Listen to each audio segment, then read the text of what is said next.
اپنے بارے میں ظلم کی داستان سنائی۔ رسول اللہ صلی اللہ علیہ وسلم کی آنکھوں سے آنسو بہ رہے ہیں اور ہاتھ اٹھا کے رب ذوالجلال سے یوں مخاطب ہوتے ہیں کہ باری عز و جل تو اسلام کو 2 عمر میں سے 1 عمر کے ذریعے سے طاقت عطا فرما۔ بس یہ اس داستان میں آنسو بہاتے ہوئے یہ دعا مانگی۔ صحابہ کرام نے اس دعا کو سنا۔ میرے دوستوں اور بزرگوں، یہ معمولی دعا نہیں تھی۔ میرے دوستوں اور بزرگوں، جب رسالت مآب حضرت محمد رسول اللہ صلی اللہ علیہ وسلم نے دعا فرمائی تو رات کو دعا فرمائی، صبح کو جو تلوار عمر رسول اللہ کے خلاف اٹھا کر لانا چاہتے تھے، رسول اللہ کے غلام بن کر اسلام قبول کر رہے ہیں۔ یہاں یہ بات ذہن نشین رکھ لیں کہ ہر شخص کو اسلام کی ضرورت ہے۔ ہمیں اور آپ کو کس کی ضرورت ہے؟ اسلام کی ضرورت ہے۔ مگر رسول اللہ صلی اللہ علیہ وسلم نے دعا میں جو صیغہ بیان فرمایا ہے وہ یہ ثابت کرتا ہے کہ اسلام کو عمر کی ضرورت ہے۔ کس کی ضرورت ہے؟ سمجھ آئی ہے میری بات؟ اسلام کو عمر کی ضرورت ہے، ہر شخص کو اسلام کی ضرورت ہے۔ اس رات دعا ہو رہی تھی، ایک طرف دعا ہو رہی ہے، دوسری طرف وہاں ندوے میں بیٹھ کر رسول اکرم صلی اللہ علیہ وسلم کے خلاف یہ سازش ہو رہی ہے کہ کس طرح سے رسول اکرم صلی اللہ علیہ وسلم کو کون ایسا جری شخص ہے جو کہ قتل کر دے، اعوذ باللہ، شہید کر دے۔ وہاں عمر اپنے آپ کو پیش کرتے ہیں کہ میں اس کے لیے حاضر ہوں۔ یہاں تدبیر ہو رہی ہے اور دعا سے تقدیر کا فیصلہ بدلا جا رہا ہے۔ میرے دوستوں اور بزرگوں، میں یہاں اتنا عرض کر دینا چاہتا ہوں کہ جب حضرت عمر رضی اللہ تعالیٰ عنہ تلوار لے کر آ رہے تھے تو کسی شخص نے پوچھا تم کہاں جا رہے ہو، کس ارادے سے جا رہے ہو؟ انہوں نے کہا کہ میں محمد رسول اللہ صلی اللہ علیہ وسلم کو قتل کرنے کے ارادے کے ساتھ جا رہا ہوں۔ تو وہاں میرے دوستوں اور بزرگوں نے کہا جاؤ تم اپنے گھر کی خیر مناؤ۔ اس وقت ان کا بہنوئی سعید رضی اللہ تعالیٰ عنہ جو عشرہ مبشرہ میں سے ہیں اور ان کی بہن حضرت عمر کی بہن فاطمہ جس کا نام، وہ اسلام قبول کر چکی تھیں، فوراً گھر کی طرف گئے اور دروازے کے قریب پہنچ کر کان لگائے، سنا کہ قرآن پڑھا جا رہا ہے، خواب موجود ہیں جو ان کو قرآن سکھا رہے ہیں، اور حضرت عمر کا بہنوئی اور حضرت عمر کی بہن قرآن پڑھ رہی ہے۔ غصے سے دستک دیتے ہیں کھولو، حضرت خواب چھپ جاتے ہیں اور حضرت سعید دروازہ کھولتے ہیں، اور جب دروازہ کھولتے ہیں پوچھتے ہیں کیا پڑھ رہے تھے، کیا ہو رہا ہے؟ میرے دوستو، چھپایا نہیں جاتا، بتایا جاتا ہے کہ ہم ایک اللہ کو مانتے ہیں۔ اے عمر، جس اللہ پر ایمان لا چکے ہیں جان چلی جائے گی، ایمان نہیں جائے گا۔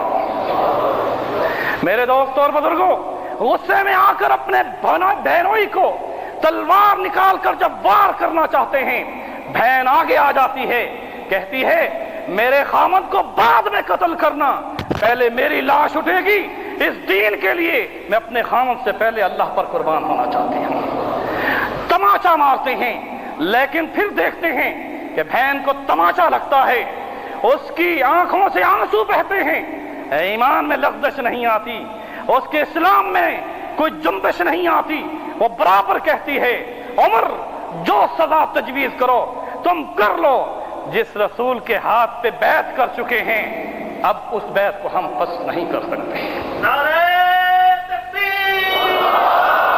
میرے دوستوں اور بزرگوں، مختصراً یہ کہ جب عمر اپنی بہن کو اس حالت میں اس عزم کے ساتھ دیکھتے ہیں، اصل میں ادھر سے فیصلہ آسمانوں پر ہو چکا تھا، کہتے ہیں اچھا وہ قرآن مجھے تو سنا دو۔ اس نے کہا یہ مقدس وحی ہے جو رسول اللہ کے سینے پر نازل ہوئی ہے، اس مصحف کو سننے کے لیے طہارت چاہیے، اس کو ہاتھ لگانے کے لیے طہارت چاہیے، اب اس شرط پر تجھے ہم قرآن سنائیں گے کہ تو غسل کر۔ وہ غسل کرتے ہیں۔ میرے دوستو، پھر سورۃ طٰہٰ جب سنائی جاتی ہے، یہاں میں خوبصورت بات بتانا چاہتا ہوں، عمر اسلام لائے، رسول اللہ کی دعا کے ساتھ لائے، اور وہ دعا کس نے قبول کی؟ لیکن مجلس رسول سے پہلے جیسے حضرت ابو بکر صدیق رضی اللہ تعالیٰ عنہ پہنچنے سے پہلے جب یہ خبر سن لی تھی تو ایمان لا چکے تھے، عمر جب قرآن سن چکے تھے تو اسلام لا چکے تھے۔ قرآن سننے سے عمر اسلام، اور جب قرآن پڑھ رہے تھے تو شہادت حاصل کی۔ پہلی رکعت میں نماز میں تھے، ہاں آپ کے علم میں ہے نہیں، فجر کی نماز میں قرآن پڑھتے ہوئے کس نے شہید کیا تھا بتاؤ؟ کون تھا؟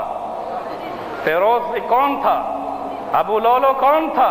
میرے دوستو، تاریخ یہ بتا رہی ہے کہ ابو لولو فیروز وہ موجوسی تھا جس نے حضرت عمر رضی اللہ تعالیٰ عنہ کو شہید کیا تھا۔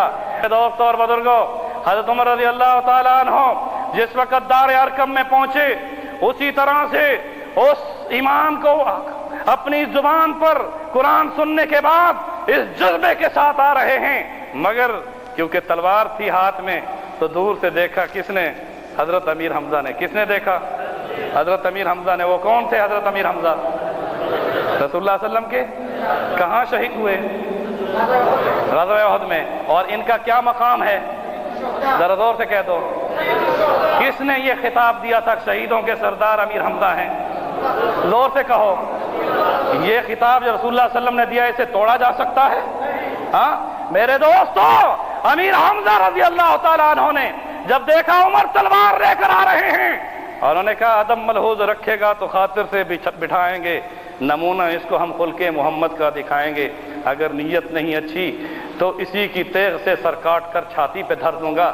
میرے دوستو، جب حضرت امیر حمزہ کی یہ کلمات سنے رسول اللہ صلی اللہ علیہ وسلم نے، کس نے سنے؟ کیونکہ حضرت امیر حمزہ دار ارقم کے دروازے پر چوکیداری کیا کرتے تھے چچا، لیکن اپنے بھتیجے کی چوکیداری کیا کرتے تھے۔ میرے دوستو، اسلام کے سپاہیوں کے حوالے آپ کو دوں گا۔ اب جب دیکھا کہ میرے چچا جو کہ اس وقت دروازے پہ متعین ہیں اور ان کی زبان پہ یہ الفاظ ہیں، مالک یا حمزہ، یا عم، اے میرے چچا کیا بات ہے؟ نے کہا عمر تلوار لے کر آ رہے ہیں۔ فرمایا اس کو آنے دو، میری دعا رات کی قبول ہو چکی ہے۔ میرے دوستو، عمر جب پہنچے، حضور نے اس کے کرتے سے پکڑ کر پہلے فرمایا عمر بتاؤ کہ تم کیا دل میں رکھتے ہو؟ اس نے کہا آیا تو قتل کے ارادے میں تھا، مگر اپنے آپ کو قتل کروا چکا ہوں، یعنی بیچ چکا ہوں آپ پر، اور ایمان قبول کیا۔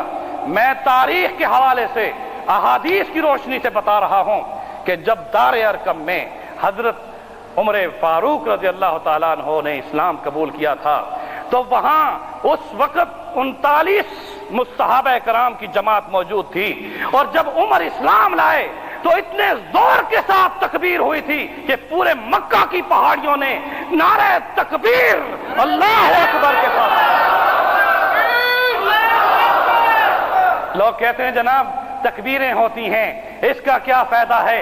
تم کیا سمجھتے ہو کہ عمر جب اسلام لائے تو اس کی تکبیر پورے مکہ میں گونجی؟ کہو اللہ اکبر۔ میرے دوستو، جب آواز پورے مکہ کے گھروں میں پہنچی تو وہ ابو جہل جو اس انتظار میں تھا کہ کیا خبر آتی ہے، اس نے جب سنا کہ نعرہ کیا لگ رہا ہے، بولو زور سے کہو کیا ہو رہا تھا؟ میرے دوستو، اس نعرے کو کافروں نے اور مشرکین نے پسند نہیں کیا تھا۔ جب یہ نعرہ لگا تو مکہ کے ہر گھر میں تہلکہ مچ گیا کہ عمر اسلام، عمر اسلام۔ میرے دوستو، شیطان نے اپنے سر پر مٹی پھینکی، اور یہی وجہ ہے، میں کیا بتاؤں آپ کو، عمر رضی اللہ تعالیٰ عنہ جن کے بارے میں رسول اللہ صلی اللہ علیہ وسلم نے فرمایا عمر کا اسلام یہ ہے کہ جب سے وہ مسلمان ہوئے ہیں، شیطان جس راستے سے عمر رہتے ہیں اس راستے کو شیطان بھی چھوڑ دیتا ہے۔ عمر سے شیطان ڈرتا ہے، اس راستے کو چھوڑ دیتا ہے، اور بہت سارے ایسے واقعات ہیں۔ عمر رضی اللہ تعالیٰ عنہ نے کہا یہ دار ارقم میں جو نعرہ لگا ہے، اب یہ نعرہ صرف دار ارقم میں نہیں لگے گا، بلکہ جس بیت اللہ کو آپ کے لیے بند کر دیا گیا ہے، اب عمر کے ہاتھ میں تلوار ہوگی، آپ آذان دلائیں یا اعلان کریں، صحابہ کو صفوں میں کھڑا کریں اور نماز میں زور سے کہیں، کیا کہیں؟ زور سے کہیں کیا؟ اے نبی، آپ نماز میں اللہ اکبر کہتے ہوئے قیام کریں، رکوع میں جائیں تو کیا کہیں، اور جب سجدے سے اٹھے تو کیا کہیں؟ عمر کی تلوار محافظ بن کر کھڑی ہوگی۔ اعلان کیا عمر نے فرمایا اے مشرکین، اے قریش مکہ، اے ندوہ کے بڑے بڑے گنڈوں، سن لو اس بات کو، اگر تم اپنی بیویوں کو بیوہ کرنا چاہتے ہو یا اپنے بچوں کو یتیم کرنا چاہتے ہو، آج کے بعد اگر تم نے میرے رسول کو مسجد حرام میں نماز سے روکا تو پھر تمہارا انجام یہی ہوگا۔ اب بتاؤ کہ بیت اللہ کا دروازہ کس نے کھلوایا؟ ذرا زور سے بولو، کس نے کھلوایا؟ مسجد نبوی کی زمین کس نے خریدی؟ حضرت صدیق اکبر نے۔ کس نے خریدی؟ اور پھر میرے دوستو، میں کیسے بتاؤں آپ کو، اگر ان یاروں کو چھوڑ دو تو تمہارے لیے حرمین شریفین میں داخلہ کیسے ہو سکتا ہے؟ تو ساری تاریخ ان کے ساتھ ہے۔